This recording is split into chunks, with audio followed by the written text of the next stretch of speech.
and control all that is implied in that word. A religious life implies being a light to yourself,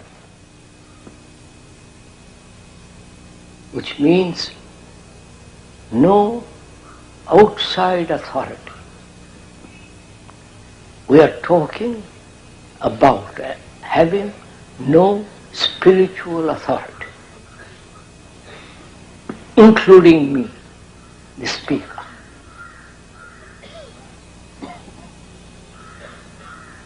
Have you any authority? Spiritual authority?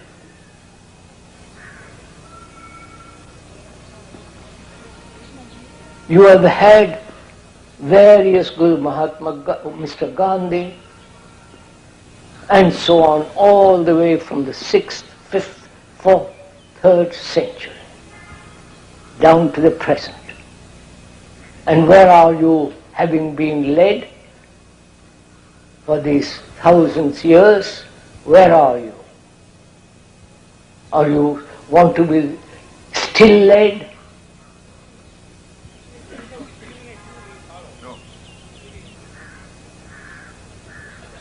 So we are asking you courteously, if you have thrown away your traditions.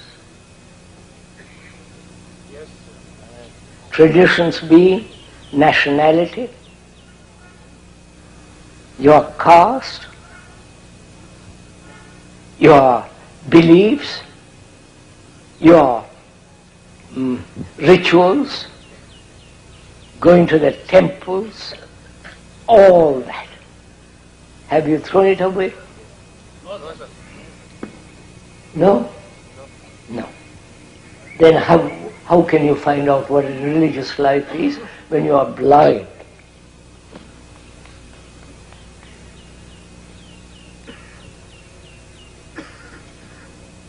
So you want to find out what a religious life is, and yet won't leave your little enclosure. Right? You are tied to your tradition,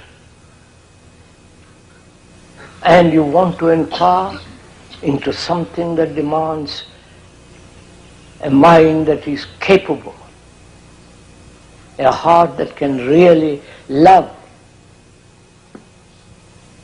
Without that, freeing yourself from your tradition, your culture, your belief, how can you find out anything?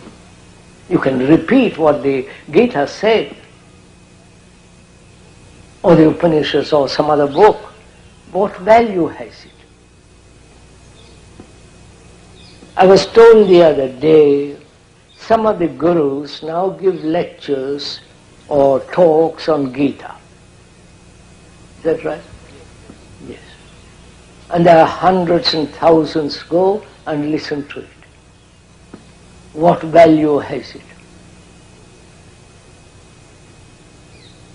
What are we all playing at, sirs?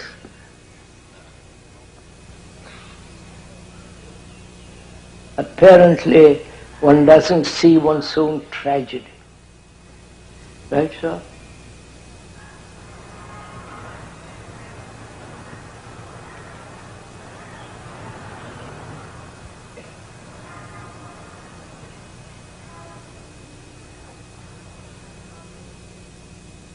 Psychologically, why should I accept what somebody else says? When I realize that I am the rest of mankind. Mankind is me.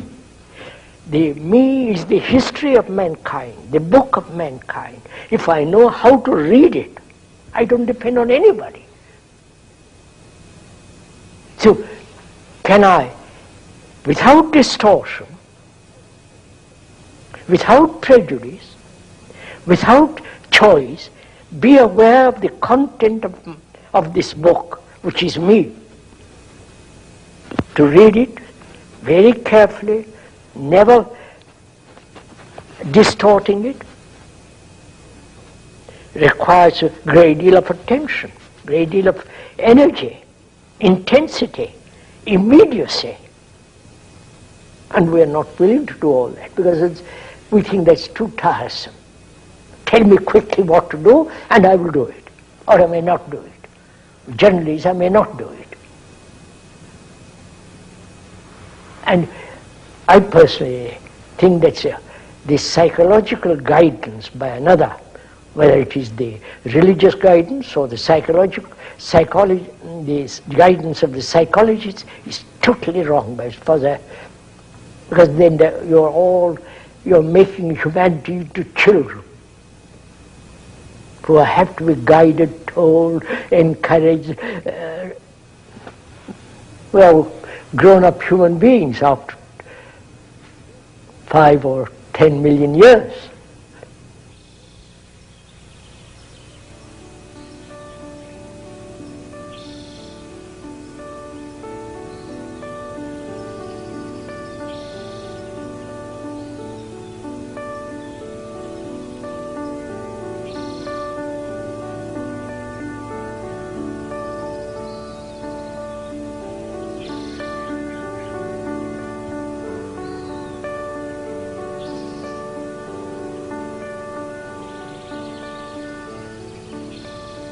Through negation of what is not, the positive exists. That is, love is not desire. Love is not pleasure. Love is not a remembrance. It is as strong as death, as vital as life. Now, love is not jealousy. Now, can one be free of jealousy? Where there is love, there is no ambition. Where there is love, there is no authority. Where there is love, there is no possession, attachment. Now, if you intelligently observe logically that is not, and you put it out of your psychological system, then the other flowers, but is a perfume of its own. But when you begin to describe what it is not. So the verbal explanation, the verbal measurement of what love is, destroys what love. And you see, love can only exist when there is no suffering. Suffering is personal.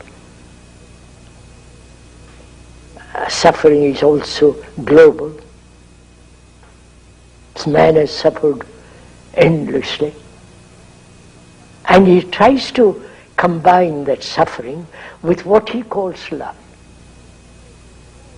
And so there's always this contradiction, this duality, whereas if you deny all that is that which is not love, then the other thing has its immense beauty, great strength and vitality of its own.